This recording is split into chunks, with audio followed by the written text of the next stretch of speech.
mbokk yi asalaamualeykum wa rahmatullahi taala wa barakaatu. ñi ngi leen di wax ne dal leen ci jàmm ñëw ngeen ci seen kàndam bi nga xam ne mooy premier village ci département de Mbour. kàndam bi nga xam ne mooy premier village ci commune Diass. ñëw ngeen ci kàndamu góor gi Lansana Touré premier chef de village. ñëw ngeen ci kàndamu góor gi Andoy Touré bu nekkoon doomam di ñaareelu chef de village bu kàndam.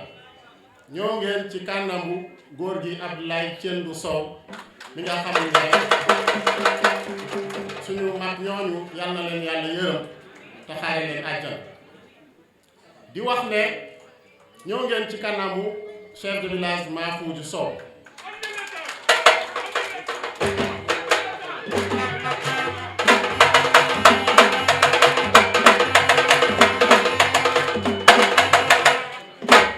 ñëw ngeen ci kàndamu imam Souleymane Pouy. ñëw ngeen ci kàndamu imam Bassirou Samb. ñëw ngeen ci kàndamu imam Mansour Ciss. ñëw ngeen ci kàndamu imam Makhtar Sow. ñëw ngeen ci kàndamu imam Babacar Oustaz Sarr. ñëw ngeen ci kàndamu mbooleen imam yi nekk ci dëkk bi waaye nag ñëw ngeen ci kàndamu Issa Diouf nag ba tax na dal leen ak jàmm. dafa am fu ñu jëm te yoon wi dafa sori te mu bari ay dëkk waaye fi ñu jëm yàlla li mu ñu jot a won ak li nga xam ne jot nañu koo jox muy ay nit ñoo xam ne jóg nañu bëgg changement, ay nit ñoo xam ne jóg nañu bëgg lawoon won ni yàlla nit ñooñu lañu boole. ku muñ fukki at ak juróom-ñett ba ngay dugg fukki at ak juróom-ñeent muy 19 ans yaakaar naa ne jot na yàlla gestu la. li ñuy xëccoo nag ki ñu ko bëgg a jox walla li ñuy xëccoo ki ko war a yor dafa war a yor xam-xam te ñaar ñoo koy xëccoo walla ñett. élève boo xam ne CM2 la yam ak élève boo xam ne BFEM la am ak élève boo xam ne dafa dugg université ba génn. te li ñuy xëccoo xam-xam moo ko war a yor kon boo leen di jox kan ngeen di jox ki dugg université ba génn. ngeen am candidat boo xam ne ni ñuy wutee alal ak bu ñu ko amee ba pare fu ñu koy dugal mooy économiste. ngeen am candidat boobu kon xel war na dal. ngeen am candidat boo xam ne lu mu wax ak yow boo warul du la war. ngeen am candidat boo xam ne su taxawee di wax bu ñuy noddu arrêté na li mu doon wax. ngeen am candidat boo xam ne bu heure julli jotee li mu jàppoon mu bàyyi ko julli ba pare. ngeen am candidat boo xam ne ni muy jàppalee jullit yi noonu lay jàppalee chrétiens yi noonu lay jàppalee protestant. ngeen xam an candidat boo xam ne naan dite la parce que ku jaar Ndakaaru soog a ñëw Saafen foo nga doon nandite dafa nandite yu mag ya nekk ne fa ñuy wax Médina foofu la jóge soog a ñëw. te xam ngeen ne Médina Seydi Hadji Malick moo ko tudde woon Médina. ma ne Mamadou Ndione yal na la yàlla jàppale lépp lu may def ci biir kàndam wala ci tundu Saafen ci sa barake laa koy def. xam ngeen ne koor gi passé 55 saaku ceeb yu ànd ak borosu suukar ak i meew ak déwlin moom laa joxe ci dëkk bi waaye ci barke Mamadou Ndione laa ko doon joxe. ci barkeem laa ko doon joxe. jàppale na ma miir école français bi mu jàppale ma miir armeel yi mu jàppale ma xale yam bac BFM entrée en 6e depuis 2014 ba léegi ma leen di primer mu jàppale ma xarafal fi téeméeri xare ak juróom fukk. te saa yu ma ko ne etto rek mu ne ma kon su ma dee gor su amee bés bu mel nii ci biir Kàndam war naa fàttali nit ñi loolu bu mujj nag mooy 1 million la yëkkati woo ma maag Omar Diouf fële ca Diass mu ne damaa bëgg ngeen organiser xale bi dàq jàng alxuraan ci commune Diass te moom du maire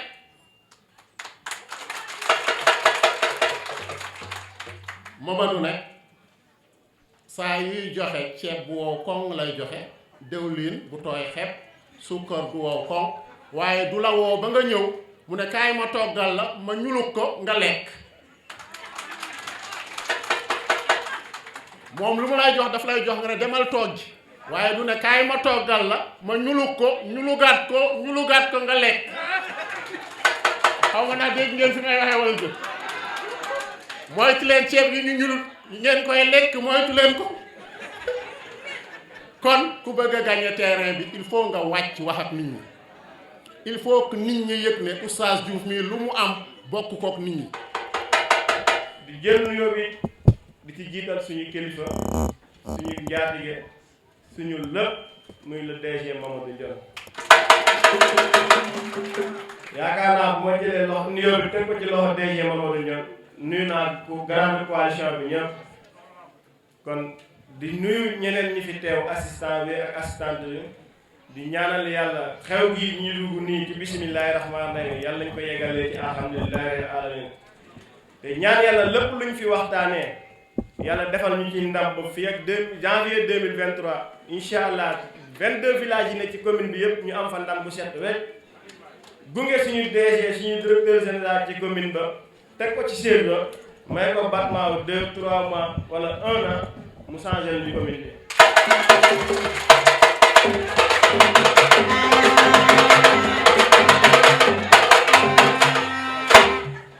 kon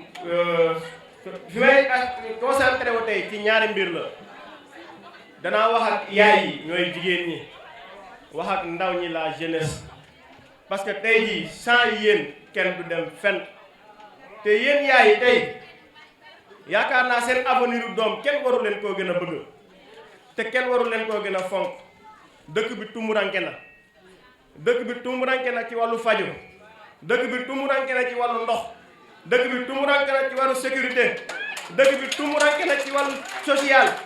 dëkk bi tumuranke na ci lu ne te yéen yaay yi tey jii yéen yaakaar naa taxawaay baabu yéen a ci war a jiitu takk ndigali parce que suñuy doom ëllëg yéen li ngeen dund ñaanuñu yàlla ñoom ñu ñëw di ko fi dund xëy 5 heures du matin di dangi di wër ndox am na ñoo xam ne tey jii ñoom bi ñu yeewoo pour ñu am lu ndox muñ sàngo wala buñ tàngalee kafe dafa tee tey pour nga am loo toggee añ wala loo toggee reer dangay wër ci buntu kër yi kër par kër xool boo xam ndax marché yooyu noonu li nga sëb gi di nga ko def te li ci gën a garaaw ci côté googu boo jëndee ci table bi jëndee woo ci table bi boo fa demee ëllëg ñu ne la demal fa nga doon jëndee lan moo waral loolu parce que amuñu marché te yaakaar naa dëkk bu mel ni commune Diass ak li fi ne ci bien ak li fi ne ci ressource ak li fi ñett loo xamante ne tey lu doomu aadama war a mën a jëriñoo war cee gis boppam tey doomu Saafeen yëgul ci xam ne loolu mu fi xamul ne loolu am na fi kon loolu gàcce la mais nag yéen yaay chaque jour man leen lay waxal saaku ceeb bi ñu leen di jox ngeen lekk ko ci 2 semaines wala benn semaine yaakaar naa warul tax ngeen tayle seen avenir doom benn di saaku ceebu 10 000 francs wala 12 000 wala 13 000 francs ngeen hypothéquer 5 ans wu seen carrière u doom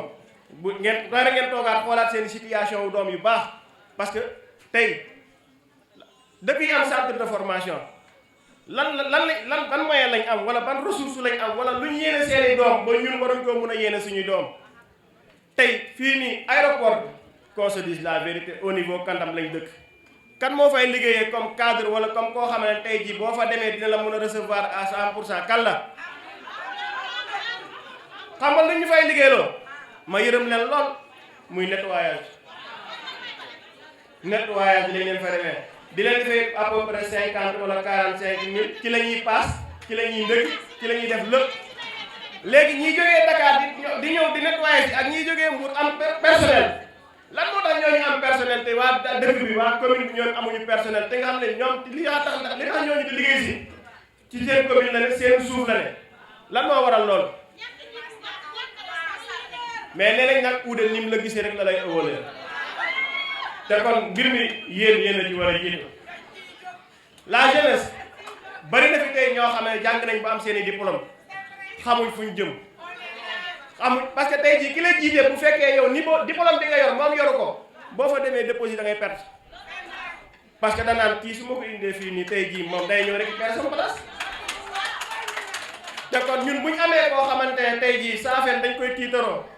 Sénégal di ko tiitaroo Afrique di ko tiitaroo monde entier di ko tiitaroo kon yaakaar naa ne tey wa fuñ taxaw dañoo war a sigi dañoo war a fier ne carrément mooy woy waaja mu neex mooy waaja mu naqari mooy waaja ñu nangu ko mooy waaja.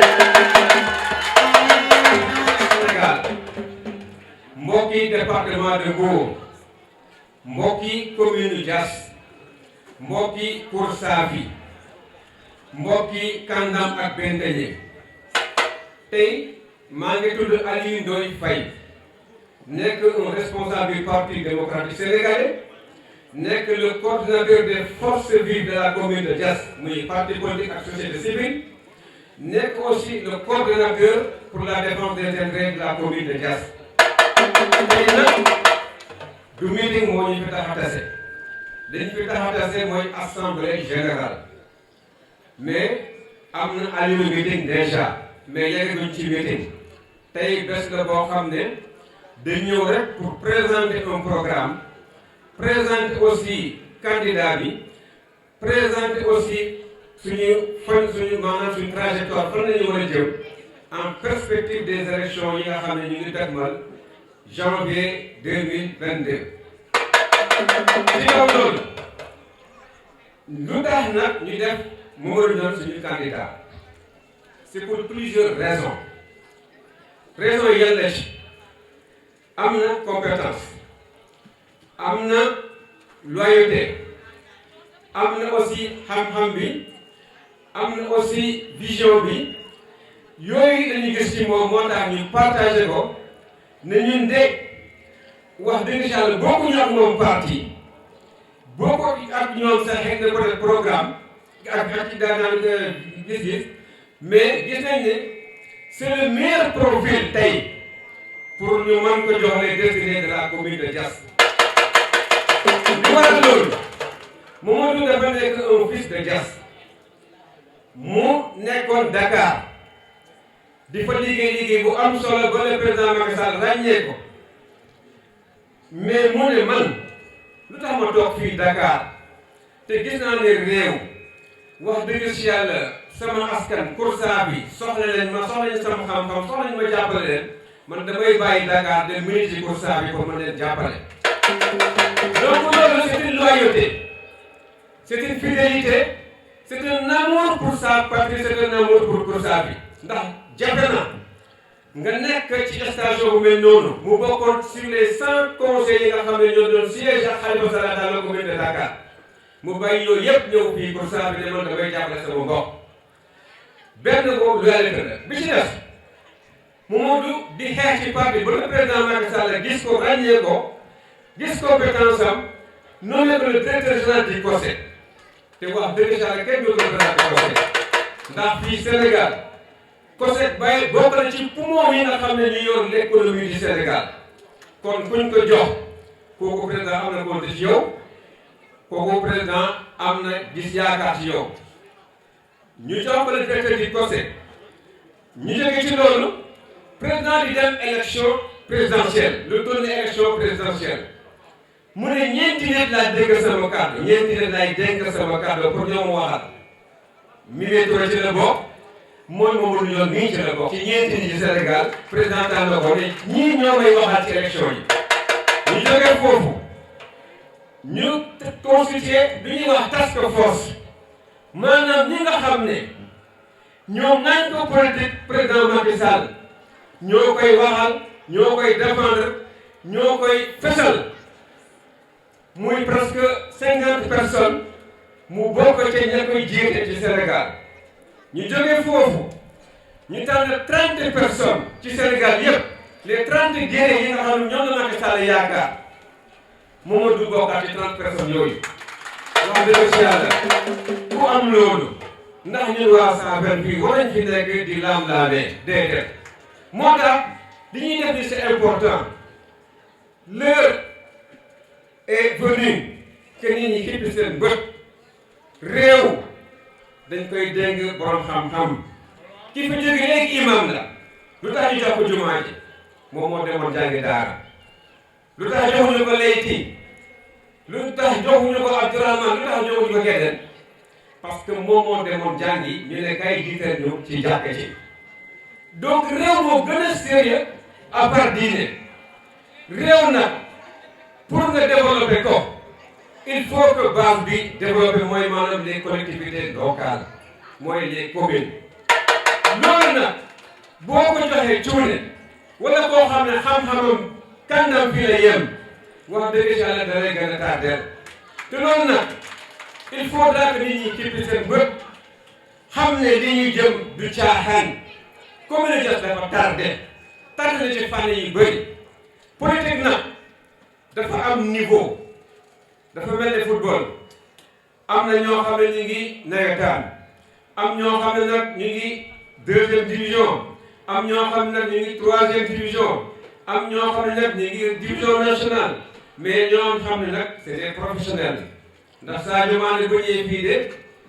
moom la ñu yaakaar kenn du ko taxale xale yi fi nekk waa ndax da ngeen jël Mamadou di ko taxale ak ñi fi nekk nag kon loolu may mbir mi ndax Mamadou li mu wax ci vision mooy dafa xam fi jëkk bi jëm il connaît la trajectoire de ce pays il connaît les enjeux de ce pays te loolu ku ko xamul mënoo yor réew du affaire caaxaan ñii fi xëccoo yépp ba man mii ak Leyti ak keneen ku ngeen jox seen commune bi wallaahi su ngeen ko di seen soxla suuf si lay dem jaay ñëw jox leen amul benn pexe te loolu c'est un danger xool leen commune Diass coow kese moo fi am la ko dalee Kàndam ba Bandia Bambara suuf kese ndax ñi fi nekk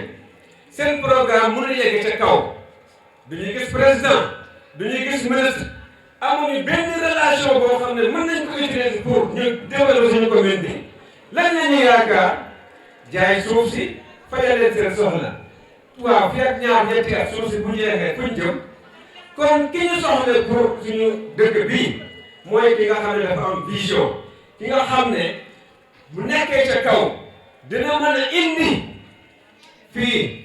mais kooku boo ko amul wax dëgg yàlla koo jox commune bi da ngay tàllal sa bopp lañ jóge ci yooyu. ma ciy teg coalition bi nga xam ni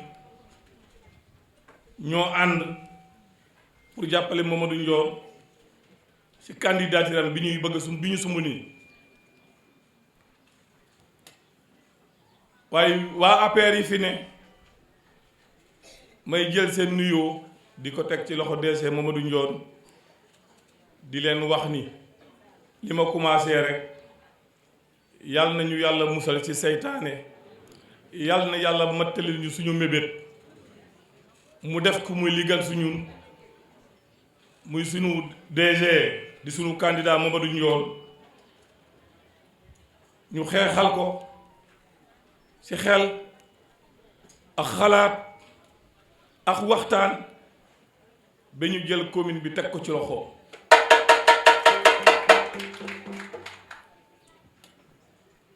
loolu nag jàpp naa ne yomb na waaye jàpp naa ne lu jafe la ndax commune bii politique def naa ko fi 36 ans si ren 36 ans si ren def naa ko fi du ma wax nit mukk lu ma gëmul du ma wax nit mukk lu amul dama ne DG ak ñi ñu àndal ñëpp liggéey bi yomb na si ñun waaye jafe na si ñun li ko jafeel mooy dañ ko seq ak ñoo xam ne ñii ñu yàgg àndale xam ànd man ànd loolu dama bëgg ñu def ci attention ñun nag bëgg nañu ànd waaye nañ fexe man ànd moo ñuy génnee fi ñu jëm ñun ñëpp d'accord nañ ni kenn rek doyatul ci ñu mu dem élection jël ñu jox ko commune kenn rek doyul pour nga demal sa bopp ñu jox la commune bi bon ànd bi man warta mën a ñàkk ànd bi warta mën a ñàkk lu war a am la waaye danaa sant ñu ñëw ñëpp pour jàppale Mamadou Ndione waaye leaderu Pastef bii toog bu ma xoolee si moom xam ne mbir mi war naa yomb ndax xam nañ fi may waxe wala déet mbir mi dafa war a yomb ndax kenn werantewul leader yi ne ci kaw seen diggante ak borom réew mi waaye nag moom lu mu jiital local bi lim jiital mooy xam-xam te ñaar yooyu mooy sookalu àdduna mu tegaat si ne DG ku am diine la mais jeex na waaye lu ñuy ànd si gannaaw DG nan la war a doon nañu ànd bu sincère nañu ànd bu sincère yàlla bu santas dox suñu diggante bu doxee suñu diggante rek mu tas bu nu xasante doy ne exemple ci Moussa Dione bu réew mi toog fi waaye doy ne exemple leaderu Pastef toog fi ñuy xasante moom moo tax sànq ma jël ko muy référence ku nekk xam na ni bëgg a saafara rek moo tax mu ñëw fekk ci coalition bi waaye bu doon xaar ndigal ci parteem xëy na mën na ko bañ a am mais am na ndigalu saafara loolu nag mu am solo ndax man DG ngi nii toog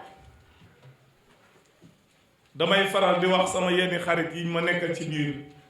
réew mi ne bi DG di waxtaan ak Moussa booba ñaari leader yu mag ñu ngay waxtaan ci kaw la taxoon ñuy waxtaan ñoom la engagé waaye man bi may waxtaan ak Mamadou Ndione li ñu waxtaan mooy commune bi looloo man engagé te loolu la leaderu Pastef bi wane tey loolu nag bu nekkee ci ñun dañuy jiital kenn rek topp ci muy DG ñun ñëpp dañu topp ci gannaaw ki ren gama dëkk de mën naa see wax ndax élection yi passé Assane Sène moo fa jiitu woon waa APR topp ci moom ñun ñi ci topp yëpp ñu topp ci waaye dafa mel ni loolu bu amee te am ñeneen ñu bàmbeeku waat fekk ci loolu majorité dañ ko war a am majorité dañ ko war a am yàlla nañ ko yàlla yombal DG mi nga xam ne moom lañ jiital damay faral di wax daaw di doon ni ñi ko wër nañ ko jàppale dañ ko yombalal liggéey bi tënkuñu ko sax waaye nañ ko gën a tijj nañ ko bàyyi bu baax li xale yi di wax mu doxantu bi ñu rejoindre coalition bi yàlla dogal na suñu mbébét ci commune Diass yàgg na mais bu ñu yéexee dugg ci yu mel ni dafay fekk gisuñu ku ñu war a àndal DG Mamadou Ndione ànduma ak moom parce que moom ñëw na ne jox leen ma lii ma ànd ak moom ndooy mu ngi ko doon wax léegi dafa am benn boroom xam-xam bu wax ne bu demee ba xel yi jaxasoo lëndëm nit ñi gëlëm tiit amuñu fu ñu jëm nañu wuti boroom xam-xam jiitu bi xam-xamam balaa ma koy natt yemuma si yi muy toog si plateau télévision yi di wax dafa bind ay téere ma toog di ko jàng bu bindee benn ma dem wuti ko liir ko bu bindee ma liir ba ma dajal téere yooyu ma xam ne secteur de développement yi war a doxal réew yépp bind na si moom mu tënk ko si benn livre tuddee que les 20 axes déjà il y a de cela 5 ans ou 7 ans derrière def na programme boo xam ne en réalité moom mooy war a développer sa affaire ba fi ñuy wax fii nii ñu toll ñii xëccoo ko maire bi xamuñu fan la ñuy tàmbalee amuñu programme amaguñu vision pilotage à vue bi madame Diop di wax léegi si lañu nekk ba tey jii nii ñu gis ne li Safeen di wut par rapport ak enjeux yi ñëw si suñu commune ñu war ko téye liggéey ko ba Safeen kenn ku ne gis ci boppam benn candidat rek moo fi nekk man ko doxal niñ ko bëggee mooy DG Mamadou Ndione xam-xam boobu yemul si biñ ko jàngee ba pare yem si responsabilité yi mu yor au niveau national moo confirmé ne moom boroom xam-xam la moo tax Sénégal wóolu ko jox li mu ko jox mu koy doxal ñu koy ñaanal yàlla li si am ndam bu rëy a rëy président de la République du n'importe qui c'est la personne la plus informée du pays mu jël doomu Diass nekk lépp lu may wax mu jëm waa Sénégal ak waa bitim réew yow waxal ma ko bul ma laaj am loolu mooy dëgg bu yàggul daal dañu ko woo au niveau africain nekk conseil des chargeurs de l'Afrique tu fais partie des plus grandes têtes Afrique pour mu développer ak l'échange des marchandises tu es la personne adéquate ñun nañu xam li ñu am kuy décider au niveau africain buñ la joxee Diass du doon dara si yow moom yemul ci xam-xamu boppam mu tàllal loxo képp koo xam ne am xam-xam cadre nga si biir Safeen ne ñëwul ñu créer une équipe loolu dama toog mu wax ko ne j'ai besoin d'une équipe pour bâtir le Safeen une équipe mooy lan kenn ku ne am nga compétence boo xam ne moom la la yàlla may nga xarañ si trop tàllal la loxo ne la ñëwal nga ànd ak man ñun ñu liggéey ko du man maa koy liggéey ñun ñépp la may profité ci occasion boobu ma xam ne am na ñu koy observer ni ma ko daan observer ma leen di tàllal loxo pour ñu rejoindre ñu balaa muy gën a trop tard parce que lii dañu koy jënd mënatuñu xaar Diass a trop souffert quand je parle de Diass je parle de la commune on a trop souffert lan moo ñu souffrir loo c'est le pilotage à vue c'est les opportunistes c'est des profitards yoo xam te ne xalaatuñu population bi seen bopp la noonu xalaat di profité di am li ñu am diineem wax ngeen ko duma si dellu te li ma gën a dugg si moo wax naa ko il y a 1 ou 2 semaines mooy yërmande bi mu am ci askan wi njiit da ngay am yërmande mënoon na am boppam defal boppam parce que mënal na ko boppam mais yàlla daf ko defal xol bu rafet mu am yërmande yéene nit ñi lu baax yéene commune bu baax mu si jëf di si dox di si wax pour lépp jag li ma si teg moo di ne ñun Ndione jaay na boppam xam na moom mooy kan mais ñun lan lañu war a def pour teg fi mu war a nekk. maa ngi wax au nom de Bës Du Ñakk je pense comme ni leen ko Malick waxee Bës Du Ñakk nekkatul parti bu ñuy présenté au niveau du Sénégal yàlla dogal na am naa ci ndombal tànk nekk naa conseiller départemental nekk conseiller municipal bokk ci directoire de Bës Du Ñakk di aspirer yeneen ndombal tànk ci biir parti bi ñun nag yàlla ñu la ñu suturaal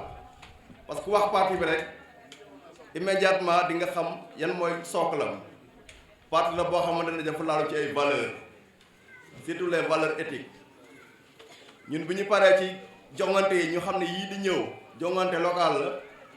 xam nañu ne am na critères yoo xamante ne ñun foofu lañ ñu war a gisee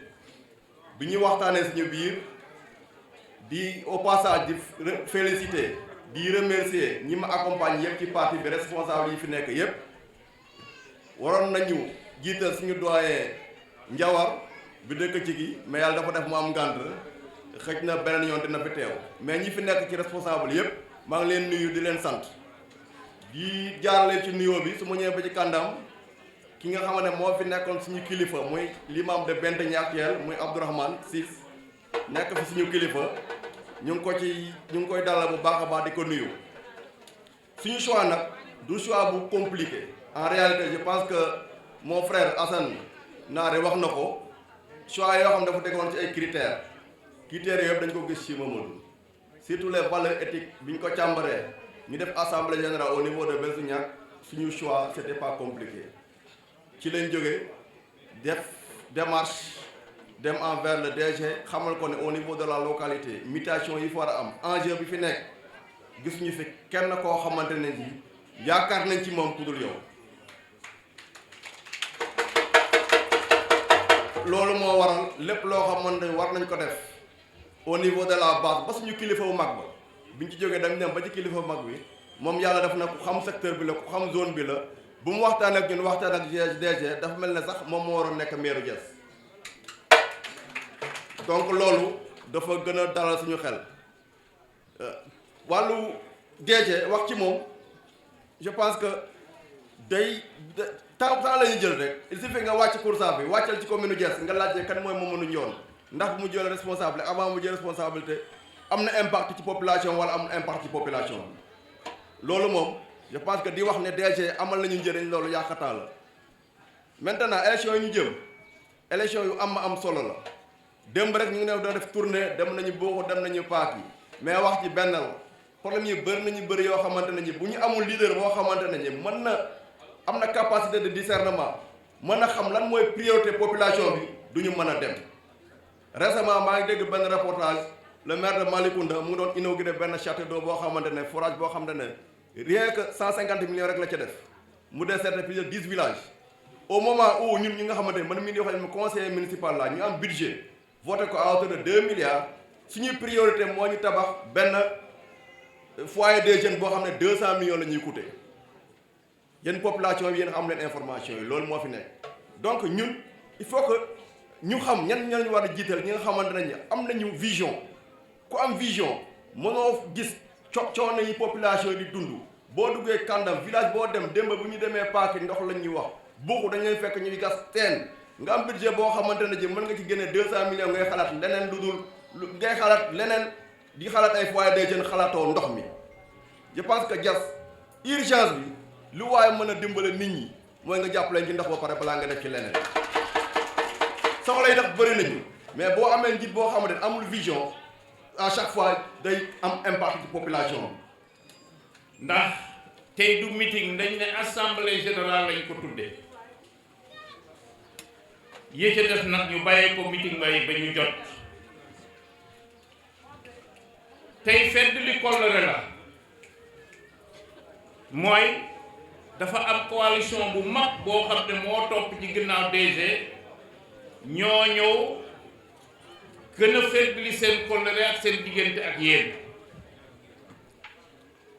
man nañuy wax Assane Mandiok defe naa Mandiok njaago yi war nañ ko xam mooy suma waay suma xarit mooy xaritu ñëpp na di doyen wu commune bi ci wàllu politique wër ko ba jeexal ko doo ci gis suma morom waaye président Lamine Gueye dafa am lu mu daa wax nee na ci biir gox tànk lu ñuy wax lu ñu war a def des na fa am na fa kenn warul toog moo tax may taxaw fii ba léegi suma doom yaa ngi fii ci jotaay bi ay jàngalekat lañu defe naa militant Pastef bi doon wax léegi war na xam suma doom Jibi Sène bu Kirène man nag mooy socialiste pur et dur li ma boole ak Modou laa leen bëgg a wax dama ko signer chèque en blanc chèque en blanc boo koy may nit moom mooy jël montant bu ko neex ak nu mu toll mu def ko ci ñu fay ko mooy que ni laaju ma Mamadou dara en échange ci suma ànd ak moom xam-xamam laa gis man-manam compétence am ba pare nag muy wuyoo économiste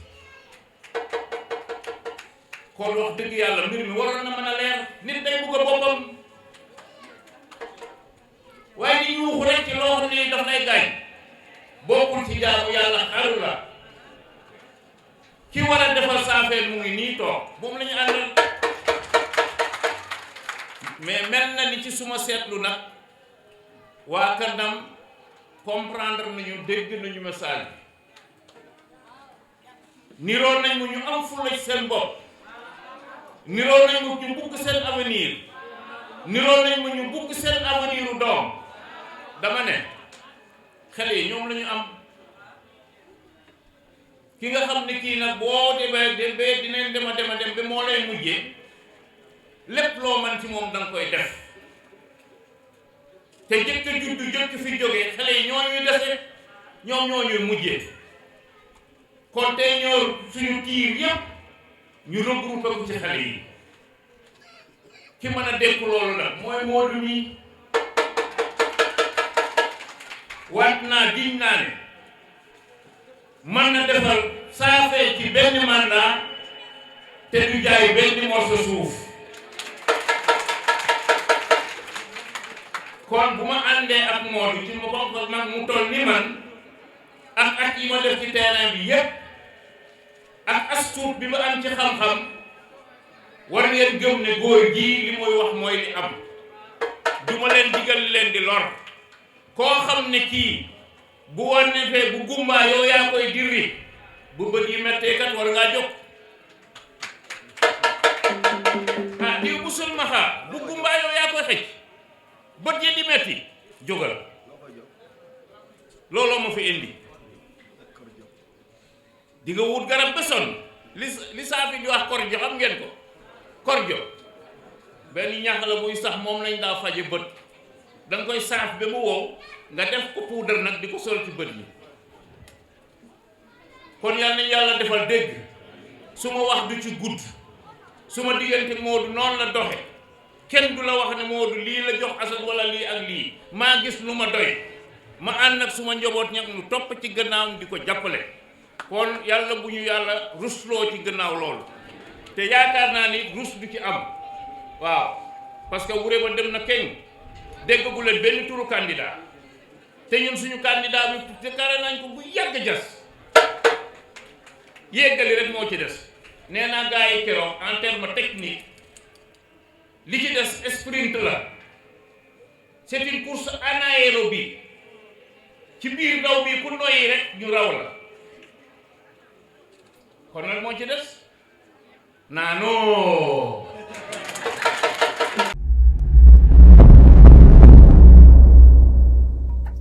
cheetetetet mais yow sawaay yow fu ñu la fekk yaa ngi ci kanamu ordinateur bi wala sa kanamu tablette ba sa téléphone portable lu xew mais damay lire ay information waaw xoolal boo bëgg am ay information yu leer nañ et en temps réel duggal ci www.senegal7.com ay information yu wóor man de maa ngi application Sénégal 7 lépp lu xew dama koy jot ci sama téléphone ci tàng bi te nag application Sénégal 7 am ko yomb na da ngay dugg ci Play Store wala Apple Store nga télécharge ko rek xam li xew ci réew mi ak la xew ci bitim réew te nag dara du la ci umpu. Vous voulez des informations en temps réel? Cliquez sur www.senegal7.com. Sénégal 7, le roi de l'information en temps réel.